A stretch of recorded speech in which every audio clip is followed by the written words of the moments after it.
Hey guys, it's me again. I'm back to talk about this book. This is an awesome book. I suggest you get it. I'm wanting to get some books like this, like marriage books, self help books, motivational books, stuff like that for my store. So if y'all know of any good ones, let me know. But this one is really good, I think.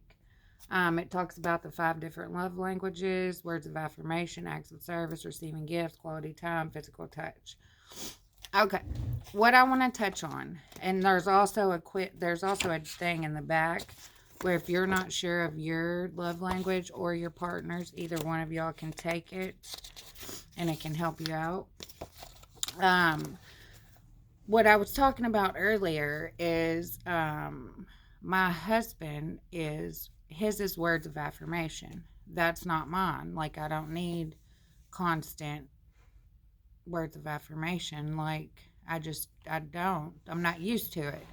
Is what I'm saying. And there's nothing wrong with that being his. I'm not saying that. It's just I don't understand it. So what I'm gonna do is, then this book tells you, like, every day write down like 5 different things that you could say. So you're not saying the constant same things over and over. But my sunglasses left a mark on me. Write down 5 different things and practice and say it to them. And if you don't know words, look them up. Like, I'm going to, so I can try to figure it out. You know what I mean? You want to fill their love tank. So that's not my love language. I don't speak it, so I have to learn how to. It's like I'm English, he's speaking Spanish. You know what I mean? You have to learn each other's language. So if you look at it like that, maybe that'll help you out. So mine, I'm really not sure. I need to take my quiz because I'm not sure. I like acts of service. I like receiving gifts. I like quality time. I like hugs every now and again. I'm probably not a physical touch or words of affirmation. So between acts of service, receiving gifts, and quality time, that's where I don't know. So me and my husband, though, we've been practicing doing a little bit of all of them to try to see what the other one likes, if that helps you, like, you know what I mean? Like acts of service, we do acts of service for each other. We've been reading this and trying to practice what it's saying. So it does tell you to try different ones and see which works best. And even if it isn't their love language, I'm sure your partner's not going to mind you doing an act of service for them. You know what I mean? Doing something nice. So there you go. Um, Let me look more into this. Let's see. I was in the first chapter. The first one I talked about, the first video was like when you first fall in love, everything's so great and grand, and you're in another reality, really, basically. And after 1 or 2 years, you come down, and then it's reality, and you have to learn how to love this person. You need to love this person the way they need to be loved. You know what I mean? So they're not unhappy in their marriage, or because if they don't feel loved and you don't know how to make them feel loved, then you're going to have a lot of problems throughout your whole marriage. I'm just telling you firsthand. So the falling in love, that's the great, and you feel all the little butterflies, and everything they do is just grand, and you go get past that. Now we're 2 years in. We've done seen everything, know everything about them. Probably know what they're gonna say before they say it. Nothing's new, nothing's fresh. It's just same old life, kids, work, home. So you gotta work at your marriage. Um, Forgiveness is the way of love.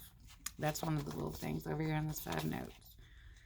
Um, then encouraging words. This one's talking about words of affirmation. So the first love language that they talk about is words of affirmation. So that's what this is what we're going to talk about. And that's what my husband is, I do believe. Mark Twain once said, I can live for 2 months on a good compliment. If we take Twain literally, 6 compliments a year would have kept his emotional tank at an operational level. Your spouse will probably need more. So I guess that was a joke. One way to express emotional love emotionally is to use words that build up. Let's see. The tongue has the power of life and death. Many couples have never learned the tremendous power of verbal affirming each other. So that is true. Words are life or death. So you can either speak life to someone or death. And if you're speaking death to your spouse every day, it's probably not going to be good. Or anybody for that matter.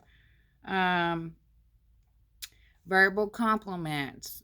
People with that your love language is, if your love language or your spouse is words of affirmation, you would like verbal compliments, words of appreciation. Those are powerful communicators of love. They're best expressed in simple, straightforward statements such as, you look sharp in that suit. Do you ever look incredible in that dress? Wow. I really like how you're always on time to pick me up from work. Thanks for getting the babysitter lined up. You always make me laugh. What would happen to the emotional climate of the marriage if your husband and wife heard such words of affirmation regularly?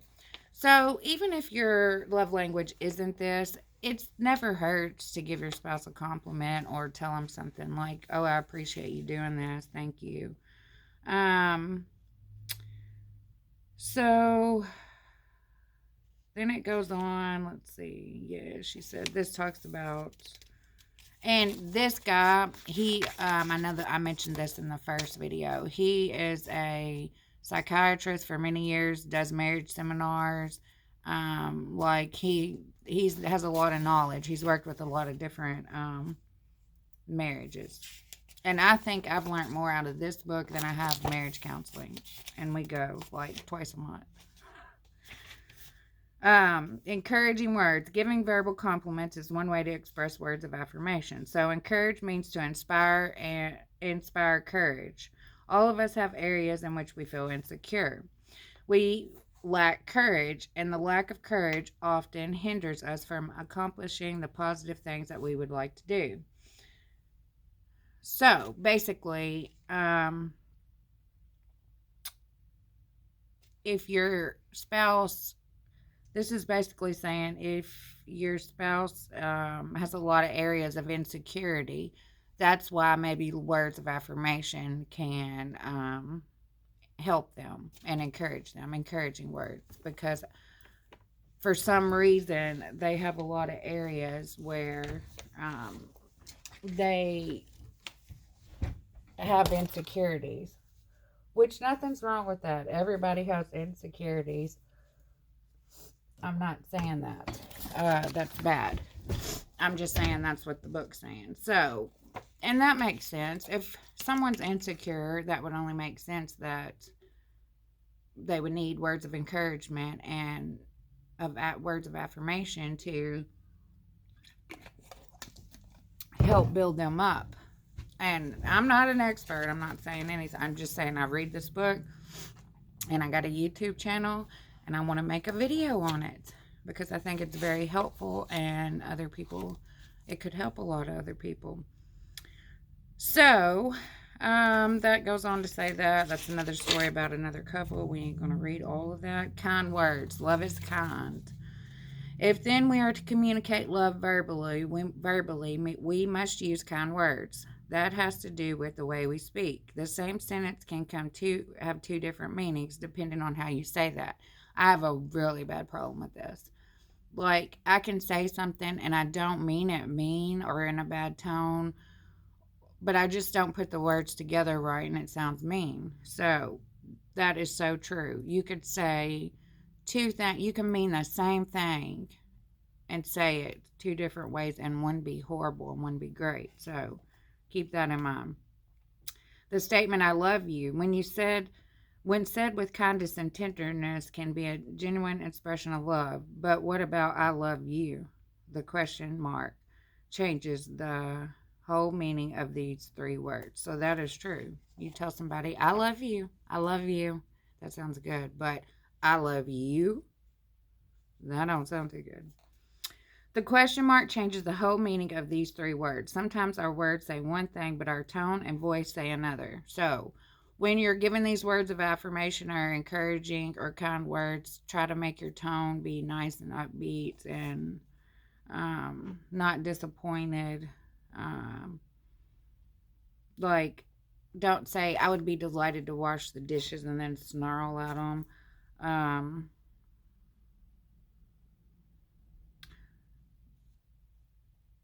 it will not be received as an expression of love if you do, is what it's saying. Oh, my phone's about to die. Sorry, we're going to have to plug her up.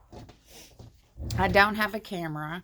I'm hoping that because, well, I hope my boutique does better than it's doing or something kicks off so I can get me a nice camera because I really want to do this YouTube thing. Dang it.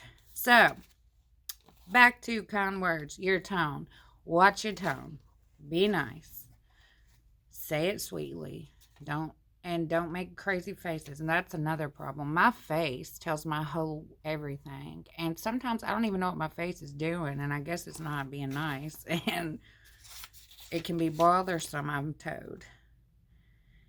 Let's see. The manner in which you speak is exceedingly important. An ancient sage once said, "A soft answer turns away anger." When your spouse is angry and upset and lashing out words of heat, if you choose to be loving, you will not reciprocate with additional heat, but with a soft voice. You will receive what he is saying as information about his emotional feelings. You will not let him tell you of his hurt, anger, and perception of events. Or you will let him. You will seek to put yourself in his shoes and see the event through his eyes, and then express softly and kindly your understanding of why he feels that way. So, basically, if he's upset about something and freaking out, you don't add to it. You just listen to what he says, try to put yourself in his position, and then kindly talk to him and see how you can work through it. Humble words. Love makes requests, not demands. When I demand things from my spouse, I become a parent and she is the child. It is the parent who tells the 3-year-old he ought not do that. In fact, what he must do. So this is basically saying, don't order your spouse. You know what I mean? Then you're turning them into your child. Like, they're not your child. They're not your property. Like, you don't just tell them what to do. You still have to ask them. They're a human being. They're not your servant or your master or anything. They still have to ask you, you know. I mean, that's common. We are not perfect, but to be sure, but we are adults and we are partners. If we are to develop an intimate relationship, we need to know each other's desires. If we wish to love each other, we need to know what the other person wants. You must communicate. Even if it is awkward, even if you're not used to it, you need to know what the other one wants, what the other one needs, what the other one's thinking, because if not, you might think everything's great and they're miserable. Or you're miserable and they think everything's great. So you have to communicate. Please communicate. Notebooks. Here's where it's talking about it, writing down. Words of affirmation are one of my 5 basic love languages. Within the language, however, there are many dialects. We have discussed a few already, and there are many more. Entire volumes and numerous articles have been written on these dialects. All of the dialects have in common are the use of words affirm one's spouse. All right, words of affirmation will meet the need. In your time, you will collect quite a list. Yes, when you read the article, book, lecture, love. So it's saying to write down. Get you a journal or a notebook, just a notebook, whatever. And each day, try to write down 5 different encouraging words, kind words, words of affirmation, like compliments, encouraging words or thanking them or great job or just anything that'll build them up. And because you don't want to use the same 5 ones, so every day you need to try to think of new ones, and then eventually you're going to have a huge list and you're going to have them practice, and your spouse is going to be happy. Now, they also need to fill your love tank. Um, let's see. Some good ones for your husband would be he is aggressive in his work. He has received several promotions through the years. He is a good financial manager. He is always thinking of ways to produce his productivity. He's generous with finances and agrees I can use the money for my job any way I desire. Those are good ones. Mark's Lisk, which is the guy. She keeps our house clean and orderly. She keeps the kids with their homework. She cooks dinner about 3 days a week. She teaches first grade Sunday school. She chauffeurs the children around to all of her activities. Those are some things you could list things that they do, and then say, "Hey, I know you do this. I appreciate you. Thank you." So, what would you most like to hear from your spouse? That's the question at the end. And then they give you these questions right here to think about. So, this is going to be the chapter that I am honed in on because this one I think is my husband's. And I think you can have two, but that's his number one. So, I need to learn on words of affirmation a little bit more. And that is our second video to the 5 love languages. And that was the first love language, words of affirmation.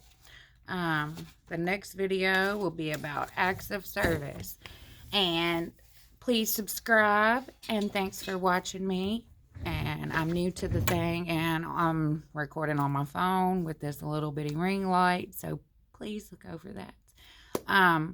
I own a boutique in a small town, as you already know through the introduction, and I'm just trying to expand my horizons and started me a YouTube page, so hopefully I'll get a camera and all that, and I want to vlog, and I don't know, I just want to do what I want to do. So thanks, guys. I hope you enjoyed this, and don't forget our next discussion. This is about marriage.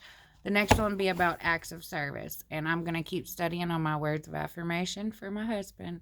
Y'all have a good day. And don't forget to subscribe and tell your friends.